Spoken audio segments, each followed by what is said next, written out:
Vamos começar o nosso estudo de Salmos, beleza? Gente, vocês têm noção da importância de Salmos? Eu até tinha falado ontem que Salmos, na verdade, ele é bem interessante porque é como se fosse uma mistura de tudo que existe no Antigo Testamento. E, de fato, é. Porque se você parar para analisar, os Salmos, eles são coletâneas, né, de forma poética de muito das coisas que existem no Antigo Testamento.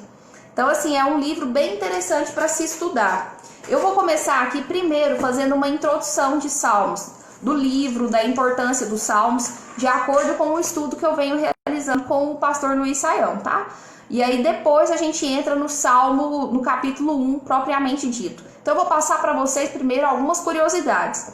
O Salmo, ele era tido no antigo Israel, né? Naquele período ali, os Salmos eles eram tidos como um inário. E esse inário, ele reúne o quê? Belas poesias. É uma literatura hebraica, né? Da Bíblia. E nessas belas poesias nós temos tanto teologia, como a teologia daquela época sendo revelada, como a espiritualidade também naquele contexto, né, do Antigo Testamento. E essa obra, essa coletânea que existe, né, dos Salmos, ela reúne, na verdade, vários autores. Dentre eles se destaca Davi, se destaca Salomão, se destaca Moisés, mas existem vários autores ali dentro de Salmos. Por isso que é um livro tão rico, porque ele não tem ali um ponto de vista, né? Ele tem vários. E esses poemas, né, essas músicas, seja como você preferir falar, eles tinham utilidade nos templos, eles eram utilizados em cultos públicos, eles eram utilizados tanto nos cultos públicos como uma devoção pessoal. A pessoa também usava aquilo ali como uma oração naquela época, né? Como hoje também. E a datação dos Salmos, ela é um pouco difícil. Para vocês terem noção que de fato é um pouco difícil, na minha Bíblia está escrito que eles datam de 1000 a 333 a.C. E aí já no meu estudo está falando que é de 1200 a 300 a.C. Então é mais ou menos isso aí. De 1200 a 300 a.C., que é a datação dos Salmos, né? Algo bem antigo para vocês verem tanto que a Bíblia é antiga e atual. Porque você pega um salmo e você vê, de fato Deus, ele escreveu certo para nos conduzir diante de toda a nossa história. A Bíblia, ela é sim um manual para você ter por onde caminhar, saber como se posicionar em todas as áreas da sua vida, né? Como nós acabamos ontem, Cântico dos Cânticos, o Cântico dos Cânticos já falava sobre o quê? Sobre o amor romântico, o amor entre um homem e uma mulher. E agora aqui nós já estamos vendo o quê? Os Salmos, ele tem toda essa coletânea, né, de vários autores que passaram no decorrer do Antigo Testamento. Então é algo muito positivo, na verdade são códigos tremendos. Aqui nós vamos aprofundar na busca cada vez maior de tesouros. Nós teremos aqui tesouros preciosos para serem desenterrados. E aí, aqui explica também que os Salmos, a forma, porque, como eu disse, são poemas, são músicas, a forma de exposição desses Salmos, tem hora que você vai perceber que existe uma exposição em duplicidade. Como assim? Porque, como ele foi uma coletânea em determinados momentos da história, ele foi escrito por um, depois ele foi escrito por outro. Então, assim, ele não tem uma sequência lógica, ele não tem uma sequência temporal. E aí vai acontecer de você perceber dois salmos parecidos ou até mesmo idênticos. Um lá para o começo do livro, o outro lá para o final do livro, porque existiu, né, esse momento da coletânea, e na hora dessas coletâneas, assim, dessas compilações dos salmos, eles não tiveram essa visão de que um já tinha sido falado, outro não. Então, assim, só a termos de curiosidade mesmo, o Salmo 14, ele é idêntico ao Salmo 53. E todos os dois estão na Bíblia. Então, assim, é só por uma questão de curiosidade, para vocês perceberem que existe, né, essa duplicidade às vezes. Porque não tinha, né, gente? Não tinha computador. Pensa, como que foi sendo feita essas coletâneas naquela época dessas canções, desses salmos, né? Tudo indica que o livro de Salmos foi editado em sua forma atual no século II a.C. Esse livro de Salmos, ele reflete o culto à vida, o devocional da vida, a fé e há cerca de 1000 anos de história de Israel. Nós estamos falando de cerca de 1000 anos da história de Israel. O título do livro, Salmos, vem do hebraico, que quer dizer, na verdade, livro de louvores. No hebraico, a tradução ao pé da letra quer dizer livro de louvores, mas aí depois eles passaram para esse nome, né, de Salmos. E o que quer dizer?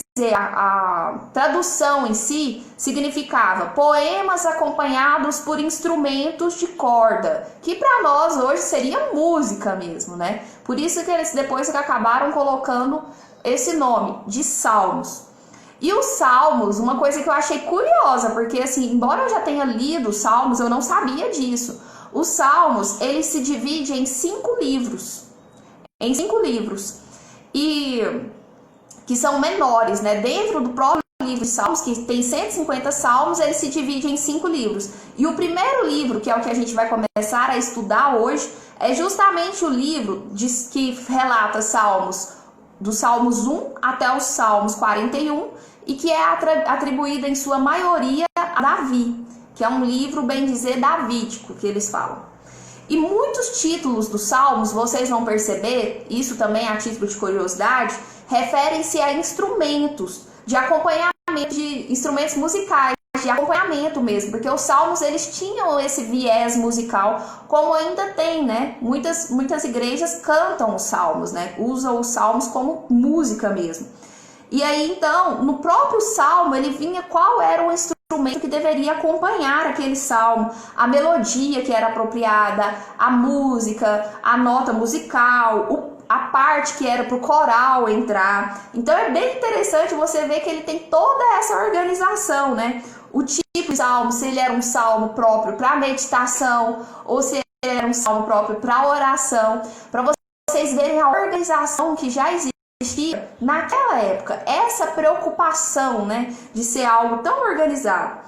E vocês também vão perceber que para aquela época já existia também uma preocupação na forma da poesia. Como assim? Aquela poesia é uma poesia hebraica e eles tinham uma marca registrada, que é o paralelismo. O que é isso? Uma coisa que é dita aqui em cima, ela é repetida logo abaixo e de uma forma, bem dizer, sinônima. Assim, eles usam sinônimos, mas eles têm esse paralelo, né, de ficar repetindo. Falou uma coisa, fala novamente a mesma coisa, só que usando agora palavras diferentes. É uma forma da poesia deles. Eles eram muito mais preocupados com esse paralelismo do que com uma linguagem de rimas, igual nós temos hoje, mais poesias nesse sentido, né? Então eles tinham pensamentos sinônimos em cada linha, ou até mesmo antíteses. Era uma forma do paralelismo acontecer. Nossa, essa palavra é difícil, né?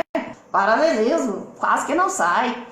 Enfim, então, gente, os Salmos, eles são uma das mais nítidas radiografias. Adorei esse termo aqui, que também é do pastor, né? Porque por enquanto eu só estou passando as informações dele para vocês.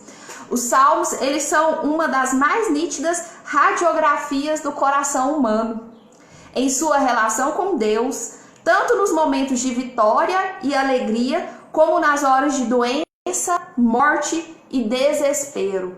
Então, os Salmos, ele é muito interessante a gente pensar isso. Que eu até falei ontem, né, para vocês, que quando você faz uma ressonância, aquela ressonância, ela gera uma imagem. O som daquela máquina terrível, ela gera uma imagem. O seu coração, ele também tem essa arte de ressonância, né, esse som de uma ressonância, e ele também gera uma imagem. Se você pegar os Salmos, ele é uma imagem do coração daquela época. Nossa, é muito tremendo. Os Salmos, ele é uma imagem do coração daquela época, daquele povo ali de Israel. E é uma imagem de um coração que parece ser algo tão distante, mas se você for analisar, é algo tão próximo da nossa realidade, sabe? E aqui nós vamos encontrar orações pessoais ou orações nacionais. Como assim? Tanto em momentos íntimos, né, de sentimentos íntimos das pessoas, como também tem momentos de dor de toda aquela nação. É mais ou menos o que a gente está passando agora, de preocupação. O que existia de preocupação daquela época, ele também está expresso aqui. Ou está expresso de uma forma pessoal, ou está expresso de uma forma nacional, né? Em nome daquela nação, que aqui é a nação de Israel. E aí eu acho que aqui, em termos de explicação... isso aqui é bem interessante, ó. Jesus, gente, ele fala do Salmo, ele cita os Salmos várias vezes no decorrer do Novo Testamento. Porque Jesus, ele já existia desde a concepção do mundo, né? Desde que o mundo é mundo, Jesus já existia. Ele estava ali com Deus na criação de tudo. Mas esse mesmo Jesus, ele se torna homem no Novo Testamento, né? Aqui no Antigo Testamento, esse Jesus ainda existia no plano espiritual, né? Junto com Deus. Tudo é deles, né? Tudo está impregnado deles, no bom sentido. E aí aqui nos Salmos, nós ainda não tínhamos a presença física de Jesus, igual foi no Novo Testamento, mas no Novo Testamento, Jesus usa citações de Salmos. Então, assim, é como se... É lógico que toda a Bíblia foi validada, mas é interessante pensar que Jesus usava de forma poderosa o que estava escrito em Salmos, né? Validando mais ainda o que estava em Salmos.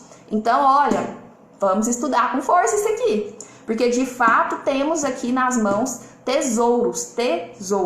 E hoje nós vamos então começar, né, o nosso estudo de Salmos. Pega aí sua Bíblia, ou pega um aplicativo, ou um computador, o Salmo 1. E nós vamos ler, por quê? Porque ele é pequenininho. Quando for um salmo grande, a gente não vai ler não, porque senão não vai dar tempo. E nós vamos ler até mesmo para vocês entenderem que a questão do paralelismo que eu disse. Você vai perceber que do versículo 1 ao 3 existe uma ideia, e do versículo 4 ao 6 existe outra ideia. Do versículo 1 ao 3 nós temos uma visão positiva, e do versículo 4 ao 6 nós temos uma visão negativa. É o paralelismo que eu disse ainda há pouco, que era a preocupação que eles tinham na forma de poesia, que é bem diferente da nossa forma de poesia, né? Então vamos lá. O título do nosso Salmos, então iniciando o livro 1, que está de Salmos 1 a 41, e nós estamos começando o capítulo 1, que Deus nos conduza nesse nosso novo estudo. Os justos e os ímpios. Bem-aventurado o homem que não anda no conselho dos ímpios, não se detém no caminho dos pecadores, e nem se assenta na roda dos escarnecedores. Antes, o seu prazer está na lei do Senhor, e na sua lei ele medita de dia e de noite. Ele é como a árvore, plantada junto à corrente de águas, que no devido tempo dá o seu fruto, e cuja folhagem não murcha, e tudo quanto ele faz será bem sucedido. Aqui nós lemos a postura de um homem ímpio, ou de um homem justo. Agora nós vamos ler a postura de um homem ímpio. Os ímpios não são assim. São, porém, como a palha, que o vento dispersa. Por isso os perversos não prevalecerão no juízo, nem os pecadores na congregação dos justos.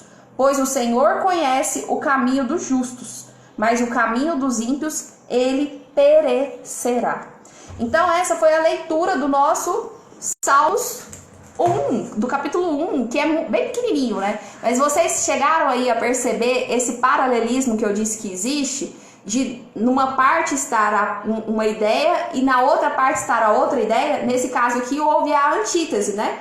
Na primeira parte está falando o que seria o homem justo, e na segunda parte está falando o que seria esse homem ímpio. Deixa eu até dar uma olhada aqui se eu esqueci de alguma coisa em relação ao livro. Acredito que não. Ao livro eu falei tudo. O que é Salmos? Tá. Aí aqui nós vamos perceber que já é Davi, né? Esse salmo ele é sim de Davi. E Davi aqui ele está fazendo um paralelo do que seria a sabedoria. Ele está mostrando o que seria ser sábio, né? Até mostra, gente, na verdade, nessa primeira parte nós temos a sabedoria do alto e na segunda parte nós temos apenas a sabedoria humana, né? Não adianta nada a sua postura como homem se você não tiver a postura do que vem do alto aqui, tomando conta de todo o seu ser. Então, nessa parte aqui do capítulo 1, nós vemos justamente a questão da sabedoria sendo explícita, né? Onde nós temos a postura do que seria o caminho correto e a postura do que seria o caminho ruim, dos ímpios, né? E quais foram os pontos a serem destacados? Que você não deve se envolver com quem está num caminho oposto ao que Deus ensina. Você tem que fugir da maldade. O segundo ponto, aprender a ter prazer na lei do Senhor e nela meditar apenas os seus princípios, meditar apenas o que Deus de fato estabeleceu para a sua vida. E a 3, que você deve ser firme como a árvore, se sustentar, te dará todos os resultados positivos, ter raiz em Deus. Tá sem som? Tá sem som, galera? A Sandra aqui diz que tá sem som. Está sem som mesmo? Me dê aí um retorno se o problema é só lá com a Sandra. Vou esperar aqui. Demora, né, gente? Quando eu peço um retorno. Ah, então estão ouvindo bem, Sandra. O problema deve ser no seu som. Tá bom?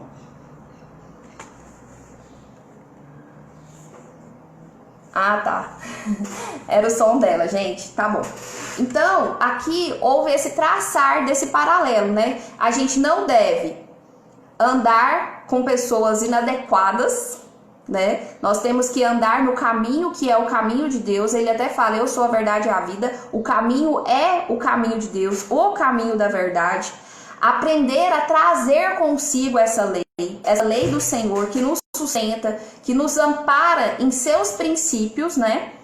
E também andar firme, porque não adianta se a gente não tiver um sustentar, se nós não estivermos sustentados em Deus, primeiro vento que bater a gente vai embora.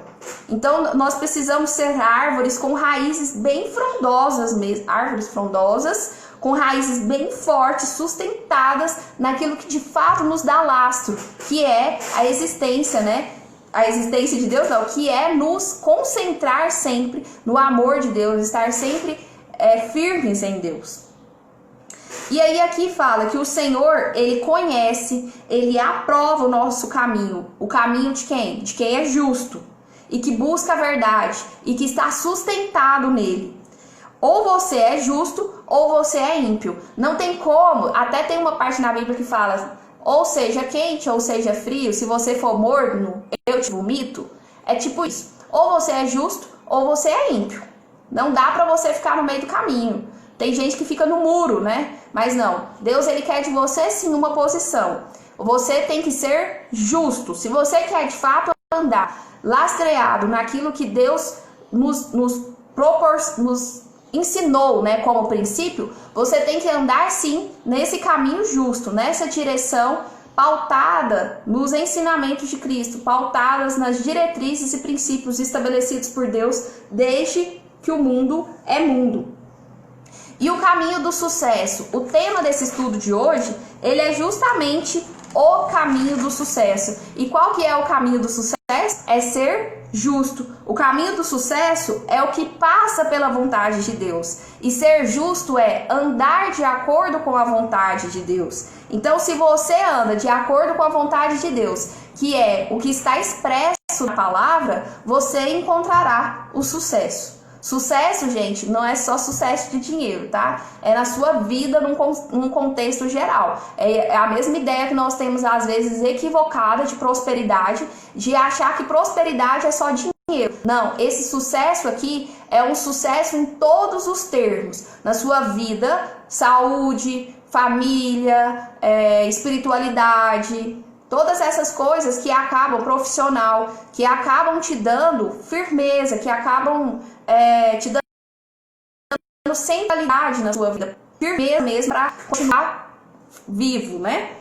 Tá, e aí temos as perguntas de Salmos. É um livro bem pequenininho, de fácil compreensão, né? Então eu não vou ficar nem enrolando aqui vocês, não. Vamos até andar um pouquinho mais rápido, né? Porque já tá quase dando horário do almoço aí das turmas. Primeira pergunta.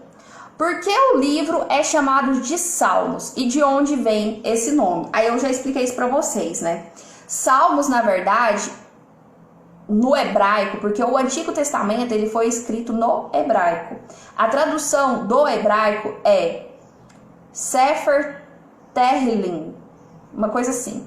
E significa livro de louvores. Mas aí eles perceberam que a tradução de livro de louvores era mais assim, trazendo para a nossa linguagem atual, seria algo acompanhado por instrumentos, de cordas. Então eles entenderam que a ideia de salmo seria melhor do que louvores.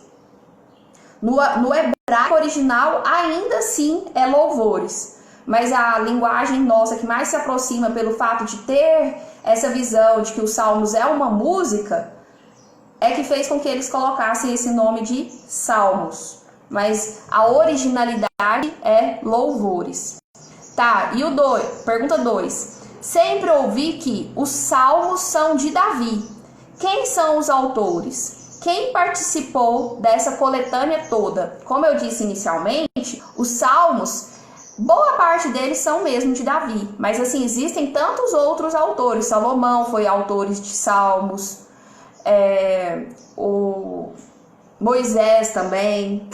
Então nós temos 150 salmos. Ele é um livro bem grande.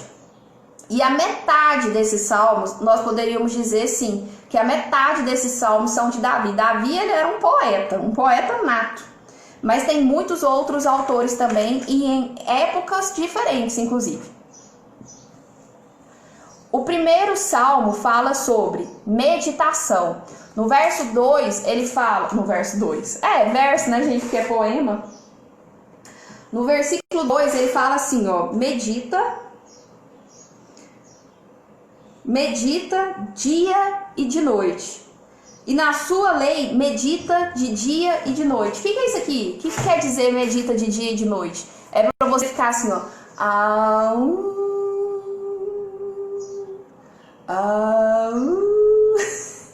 Não, gente, não é essa a ideia, tá? Da meditação aqui. Não é essa meditação. Não é algo místico. O meditar, quando você encontrar essa palavra, meditar na Bíblia, é se concentrar em cada palavrinha ali que foi escrita. Entender de forma cuidadosa o que foi escrito ali. Não é ficar no estado alfa, ômega, nada nesse sentido. É meditar cuidadosamente, palavra por palavra. Eu até falei um dia pra Gleide, que tá aí, quando eu tenho dúvida na palavra de Deus, assim, e algumas pessoas falam algo diferente daquilo que eu normalmente sei, assim, pelo menos penso que sei, eu busco saber a etimologia da palavra. Eu busco ver se realmente era aquilo. Como? A palavra era em hebraico, então eu busco lá a tradução do hebraico, do original e tal. Isso é meditar a palavra, é buscar assim cuidadosamente a orientação dela. Se alguém te passou alguma informação específica sobre a palavra e falou que isso é verdade, você já vai aceitar como verdade? Não necessariamente, você vai pesquisar, você vai procurar saber se realmente é aquilo. Mas aí eu tô duvidando da palavra. Não. Você está meditando a palavra. Você está cuidadosamente buscando a real orientação daquela palavra. Isso é meditar. Buscou a real orientação daquela palavra, aí você vai pensar essa palavra profundamente. Aí esse pensar essa palavra, ruminar essa palavra, isto é meditar. Mas ruminar não é ficar... tá? É ficar ali processando. Às vezes, ontem ou anteontem, uma amiga me ligou e me passou uma palavra. Eu fiquei assim, eu vou ficar o dia inteiro meditando essa palavra. Ela me passou uma frase. Então eu fiquei o dia inteiro ruminando essa palavra. Sabe, se você fosse aqui do Goiás, eu ia falar que é quando você come piqui. Você fica ali ruminando o dia inteiro que você comeu piqui. Você fica o dia inteiro lembrando daquela palavra. É tipo isso. O que seria outra coisa que dá pra ruminar aí na região de vocês? O que seria ruminar? Seu estômago fica ruim com determinada coisa, porque aquilo não deixa você esquecer que você comeu aquilo. Deixa eu pensar. O pimentão costuma fazer isso também. A gente não esquece que comeu pimentão, fica ali voltando no estômago. Isso seria um ato de ruminar. Fica ali, você não esquece, você não esquece, você não esquece. Medita cuidadosamente esta palavra. Só que não, só foi em termos de exemplo. E a quarta pergunta. O bem-sucedido, o próspero. No verso 3, porque eu vou falar verso, porque é poema. No versículo 3 fala assim, ó. No versículo 3, o bem-sucedido, não em todas as traduções, e tudo quanto ele faz será bem-sucedido. Fala que em tudo quanto ele faz será bem-sucedido. Aí, quer dizer que tudo que você fizer, porque você é justo, você será próspero? O Salmo ensina isso, que o justo sempre será próspero? Não é isso. O Salmo explica que o que Deus quer de você é que você seja justo. E que o fato de você ser justo te conduzirá ao caminho do sucesso, te conduzirá à prosperidade. Mas é só isso. Então quer dizer que eu não vou ter mais dificuldades? Não é isso, gente. É o caminho. Mas qual é o meu caminho? Qual a direção? Esse é o seu caminho, ser justo. Mas a gente tem o hábito de achar que porque a gente está em Deus, porque a gente já ouvi isso? Eu sou dizimista, eu sou ofertante, eu leio a Bíblia todos os dias, eu falo com Deus todos os dias, eu medito na palavra. E por que eu não sou próspero? E por que a minha vida não vai pra frente, não toma um prumo, né, como se diz? Porque, gente, o caminho é andar na direção certa, o caminho é ser conduzido pelos princípios de Deus, mas nem por isso te levará à prosperidade. Assim, não é uma coisa certeira, é um caminho a ser percorrido. Isto é a vontade de Deus, mas não significa que todo mundo que faz a vontade de Deus vai ser próspero.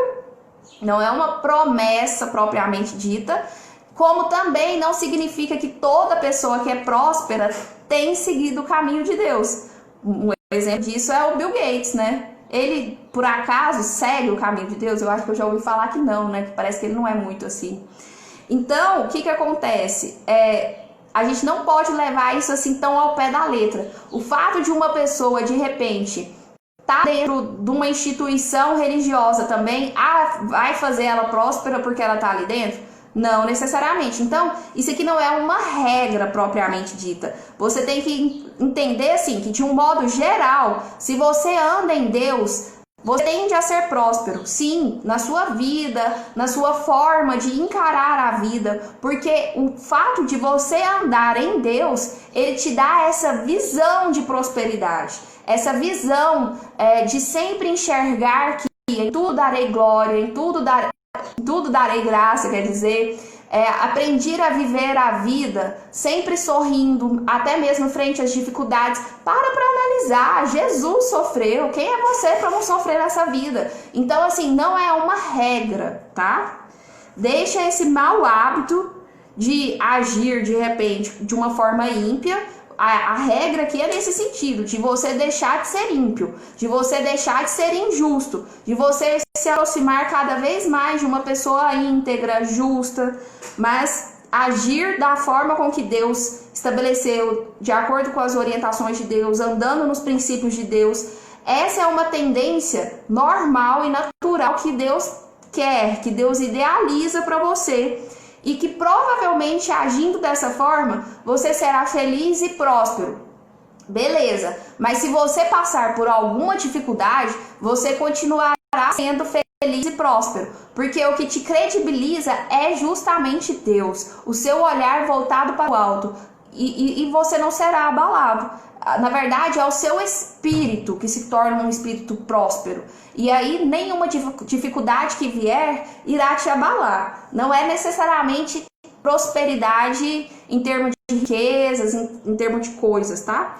E não significa também que toda prosperidade vem de Deus. E nem que uma dificuldade que você comece a viver não tenha vindo de Deus. Porque Deus até deixa você passar pelo deserto como escola para sua vida, como aprendizado.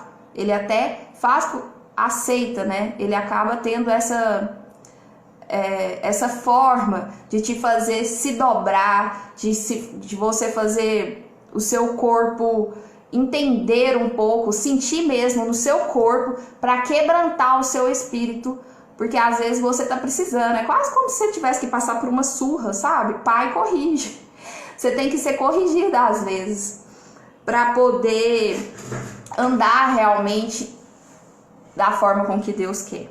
Então, uma pessoa justa, ela também pode sofrer, mas nem por isso ela deixará de ser abençoada, nem por isso ela deixará de ser próspera, porque você tem que entender que a prosperidade, ela está no seu espírito.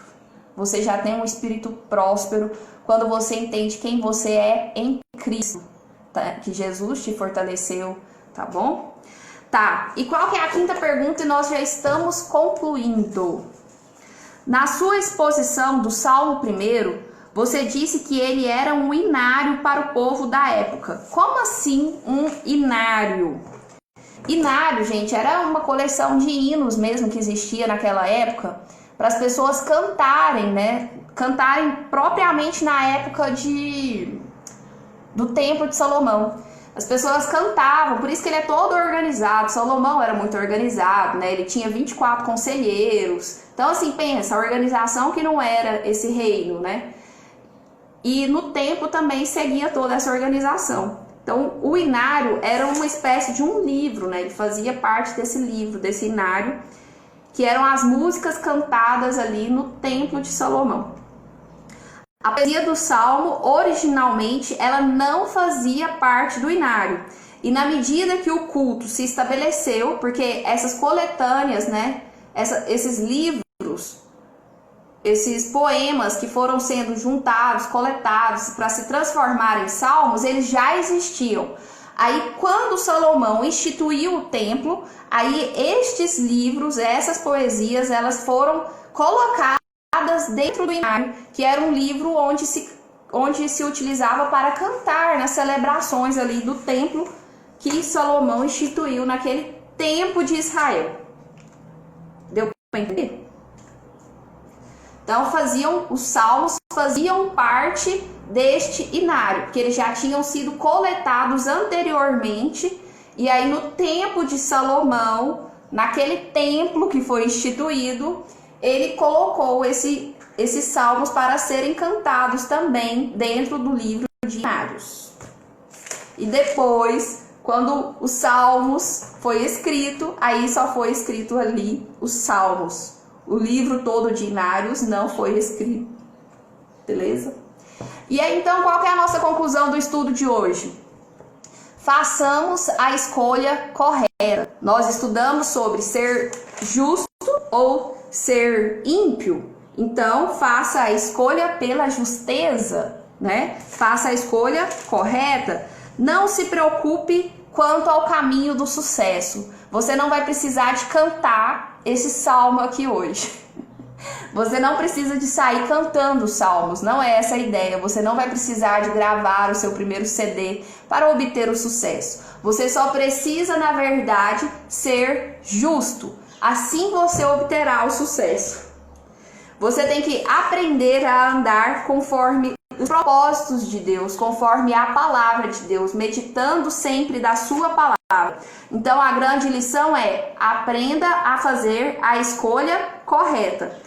Você pode muito bem abrir o seu coração para receber o que Deus tem dito em sua palavra, ou você pode simplesmente negar a palavra de Deus e fazer o seu próprio caminho, que seria o caminho dos ímpios. Você pode virar as costas para as palavras de Deus e escolher a opção errada. Mas preste bem atenção, Para chegar longe no caminho do sucesso, é preciso fazer a escolha correta. E a escolha correta é o caminho dos justos, ok? Gente, então foi isso.